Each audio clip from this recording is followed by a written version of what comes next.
कभी कभी कुछ चीजें जो हमारे लिए बिल्कुल आम और बेकार सी होती है, दूसरों लोगों के लिए वही जान से ज्यादा अजीज होती है। ऐसे ही एक चीज का अंदाजा मुझे उस वक्त हुआ जब मैं खुद सऊदी अरब गई और अरब की औरतों को खुद ये करते अपनी आंखों से देखा। मेरे तो होश उड़ गए। मेरा नाम हीना है। मेरी शादी एक ऐसे इंसान से हुई थी जो सऊदी अरब में सालों से नौकरी कर रहा था और शादी के लिए वह कुछ दिनों के लिए आया हुआ था। ये रिश्ता एक जानने वाली ने करवाया था और मेरा पति मेरे लिए बिल्कुल अनजान था। मेरी शादी को हफ्ता भी नहीं गुजरा था और मेरे पति ने मुझे उसका सामान पैक करने को बोल दिया क्योंकि उसकी वापसी का वक्त आ गया था। उसे वापस सऊदी अरब जाना था और यह सुनकर मैं रोने लगी थी। अभी तो हमारी शादी को हफ्ता भी नहीं गुजरा था और जैन वापस जाने की बात कर रहे हैं। मैंने अपने पति जैन से कहा कि मैं उसके बगैर अकेले कैसे रहूंगी। हमने तो एक दूसरे को ठीक तरह से जाना भी नहीं था। मैं अपनी जिंदगी अपने पति के साथ ही गुजारना चाहती हूँ। और मेरी बात सुनकर वे कहने लगे कि मजबूरी है मेरी, वहाँ नौकरी है और मैं ज्यादा अरसा यहाँ नहीं रुक सकता वरना मेरी नौकरी खतरे में पड़ जाएगी। वैसे तो 1 महीने की छुट्टियां पर आया था, लेकिन कंपनी ने अचानक ही उसकी छुट्टियां कैंसिल करके उसे वापस बुला लिया था। यह सुनकर मेरी आंखें नम हो गई थी और मुझे गुस्सा भी आ रहा था। एक परदेसी से शादी करना बहुत ही मुश्किल काम है। इस बात का एहसास मुझे आज हो रहा था।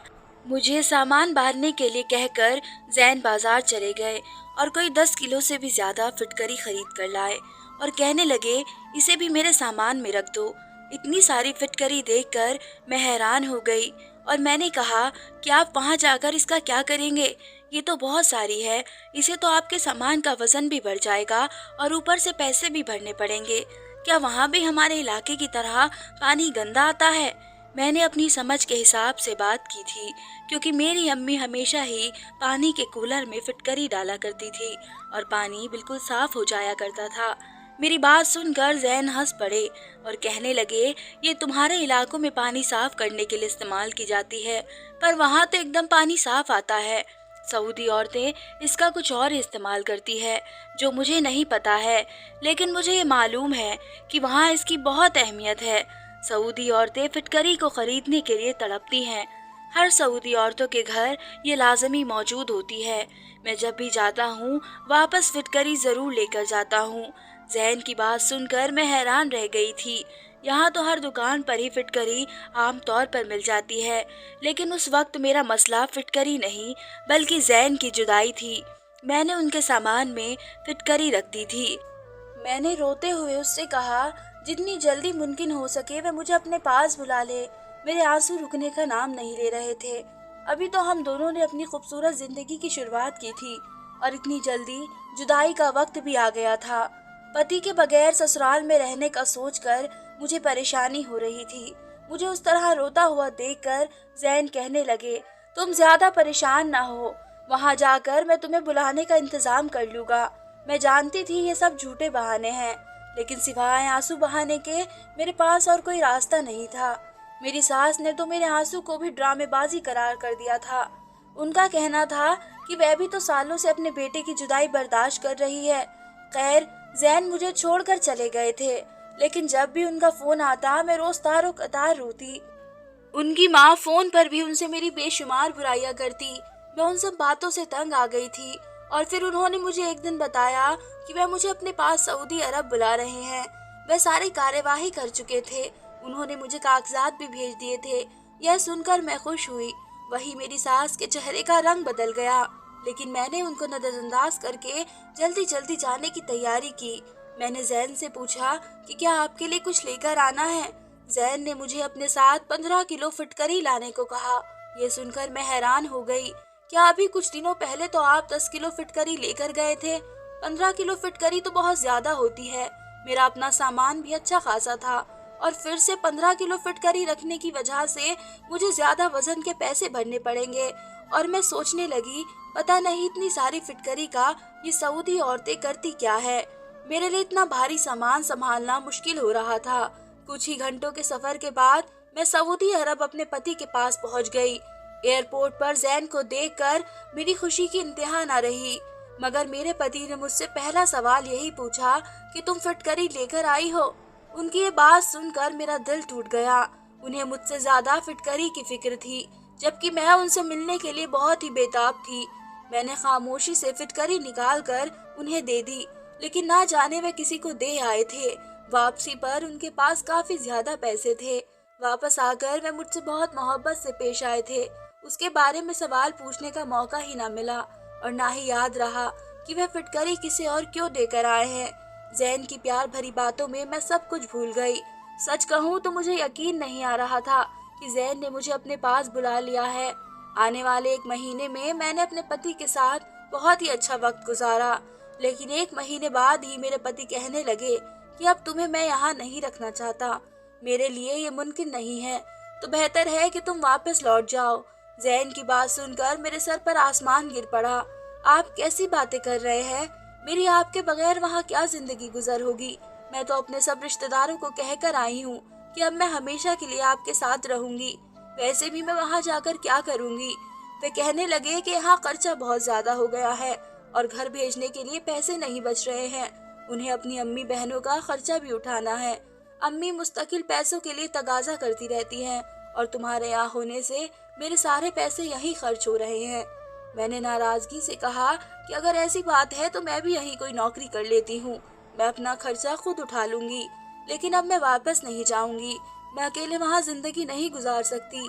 मेरी बात सुनकर जैन कहने लगे, तुम्हें भला क्या काम मिलेगा? तुम क्या नौकरी करोगी? बहुत सोचने के बाद मैंने जैन से कहा, मुझे लोगों के घरों का काम ही क्यों ना करना पड़े, मैं कर लूंगी, मगर वापस नहीं जाऊंगी। जैन को मेरी बात मजाक लगी, लेकिन मैंने इरादा कर लिया था कि मैं नौकरी करूं। फिर मैं 15 साल फ्लैट वालों से कहकर कुछ करीबी औरतों के घर में काम तलाश कर लिया। उस 1 महीने में मेरी काफी लोगों से जान पहचान हो गई थी, क्योंकि हम जिस जगह रहते थे वहाँ ज्यादातर भारत फैमिली ही रहती थी और उस वक्त मेरी जान पहचान मेरे काम आई थी। 2 अरबी औरतों के घर में खाने पकाने के लिए रख लिया गया। तो मेरी बात सुनकर वे हैरान रह गए और कहने लगे, तुमने सच में ही काम ढूंढ लिया है। मैं तुम्हें दूसरों के घर जाकर काम करने की इजाजत नहीं दे सकता। जैन ने मेरी सारी खुशी खाक में मिला दी थी, लेकिन मैं इतनी आसानी से हार मानने वाली नहीं थी। उनकी बात सुनकर मैं रोने लगी। मेरे आंसुओं ने ही जैन का दिल मोम कर दिया। अब खुद भी मेरे बगैर नहीं रहना चाहते थे।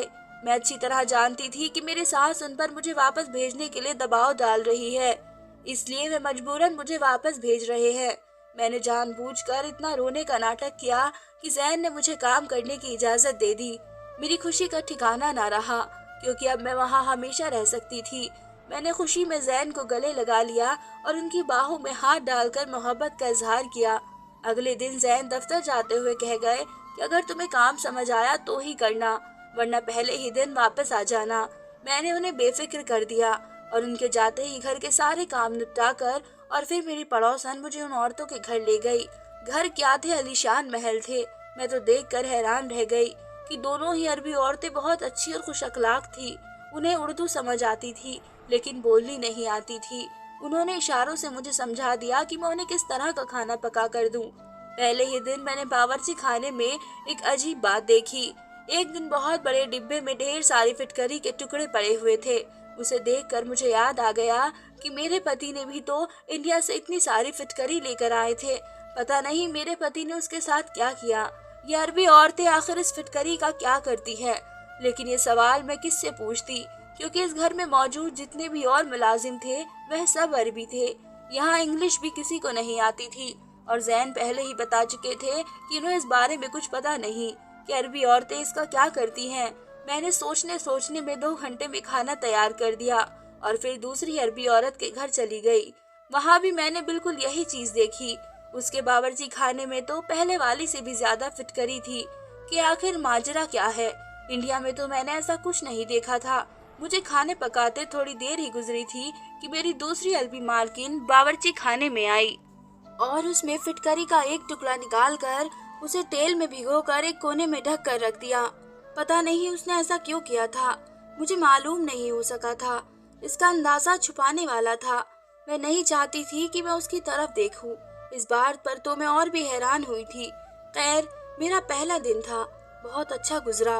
मैं दोनों घरों का खाना पकाकर 5 घंटे में ही फारिग हो गई थी और जैन के घर लौटने से पहले ही घर लौट आई थी।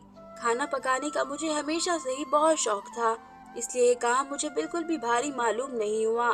शाम को जैन घर आए तो मुझसे ढेरों सवालात पूछने लगे। मैंने उन्हें बेफिक्र कर दिया कि काम बहुत अच्छा है और मुझे किसी किस्म की कोई तकलीफ नहीं है। वो चाहे तो मेरी सारी तनख्वाह अपने घर भेज सकते हैं। मेरी बात पर जैन हल्के से मुस्कुरा दिए। वे जानते थे कि ये सब मैं उनके साथ रहने के लिए कर रही हूँ। जैन रात के खाने के बाद मुझे घुमाने के लिए बाहर लेकर गए। ये पहली दफा था जब मैं इतनी सुकून से उनके साथ बाहर निकली थी, वरना अब तक मेरी सोच पर यही तलवार लटकी हुई थी कि जैन मुझे वापस भिजवा देंगे। तभी मुझे अपने साथ एक बड़े मॉल में लेकर गए। उस रंगीन दुनिया में पहुंचकर मैं खुश हो गई। मॉल में बड़ी बड़ी सोने की चीजें थी और यहाँ तो हर औरत ही ढेर सारा सोना पहने हुई थी। मैंने कभी भी किसी औरत को खुलेआम इतना सोना पहने नहीं देखा था। मैंने अब तक यही समझा था कि सऊदी अरब में कुछ नहीं होता, लेकिन ये तो बहुत ज्यादा तरक्की कर गया था और आज पहली बार मैं ये सब देख रही थी। तभी मुझे कुछ खरीदारी करवाई और फिर जैन का एक ऑफिस का दोस्त मिल गया। उसके साथ उसकी बीवी भी थी। उन लोगों ने बहुत ही खुशी से हमसे बातें की और जब उन्हें पता चला कि मैं शादी के बाद इंडिया से यहाँ आई हूँ तो उन्होंने हम दोनों को अपने घर अगले दिन रात के खाने पर दावत पर बुलाया। वह लोग अरबी थे, लेकिन उनको उर्दू भी काफी अच्छी आती थी। उन लोगों के बहुत जिद करने पर जैन ने दावत के लिए हाँ कर दी। मैं इस दावत के लिए बहुत एक्साइटेड थी क्योंकि ये पहली दफा यहाँ आकर किसी के घर दावत पर जा रही थी। अगले दिन मेरे दोनों अरबी औरतों के घर खाना पकाया और वापस आते ही जल्दी जल्दी तैयार हो गई। जैन कहकर गए थे कि वह जल्दी काम से लौट आएंगे और फिर हम दावत के लिए जाएंगे। जैन के आते ही हम दोनों एक दूसरे के साथ उनके दोस्त के घर चले गए। उनके दोस्त और उसकी बीवी ने बहुत ही खुशी से हमारा स्वागत किया। उनका एक छोटा सा प्यारा सा बेटा भी था, जिसे देखकर ही मुझे उस पर प्यार आ गया था। जैन के दोस्त की बीवी का नाम सलमा था। वह बावर्ची खाने में खाने की तैयारी कर रही थी। मैं भी उसके पास जाकर खड़ी हो गई। मुझे देखकर वह मुस्कुरा कर कहने लगी कि भाभी, आप बैठ जाएं, मैं बस खाना तैयार करके ही आती हूँ। मैंने उसकी बात को नजरअंदाज करते हुए उसकी मदद करनी शुरू कर दी, लेकिन उस वक्त मेरी नजर एक कोने में रखी हुई फिटकरी की थाली पर पड़ गई। एक दफा फिर मेरे दिल में सवाल उठ गया था, आखिर ये अरबी औरतें इस फिटकरी का करती क्या है। मैंने सोचा कि मैं इस फिटकरी का राज सलमा से पूछती हूँ, मगर सलमा से पूछने में थोड़ी झिझक सी महसूस हो रही थी क्योंकि मेरी अरबी मालकिन ने छुपाने वाले अंदाज में फिटकरी को तेल डालकर रखा था। पता नहीं उसके पीछे कौन सी बात हो सकती थी कि ध्यान खाना पकाने की तरफ था। मुझसे रहा नहीं गया तो मैंने उसी से पूछ लिया कि ये फिटकरी यहाँ क्या और क्यों रखी हुई है और इतनी सारी फिटकरी का क्या करोगी। उनका मेरी बात सुनकर चेहरे का रंग बदल गया और जल्दी से फिटकरी की थाली उठाकर कवर्ड में रख दी। उसका अंदाजा बहुत ही अजीब था। मेरी बात का जवाब देने के बजाय वह खाना लगाने लगी तो मैं भी खामोश हो गई क्योंकि दोबारा पूछना अदब के खिलाफ था। सलमा ने बहुत ही मजेदार खाना पकाया था। दावत बहुत ही अच्छी रही थी।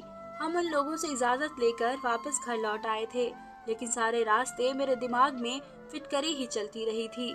जैन ने मेरा गुमसुम सा अंदाज देखा तो पूछने लगे, तुम्हें क्या हुआ है। मैंने जैन को सारी बातें बता दी कि किस तरह मैंने दोनों अरबी मालकिन औरतों के घर में फिटकरी के बड़े डब्बे देखे थे और आज सलमा के बावर्ची खाने में भी बहुत सारी फिटकरी मौजूद थी। आखिर ये अरबी औरतें करती क्या हैं? मेरी बात सुनकर जैन हंस पड़े और कहने लगे, तुम औरतें तो छोटी छोटी बातों पर उलझ जाती हो।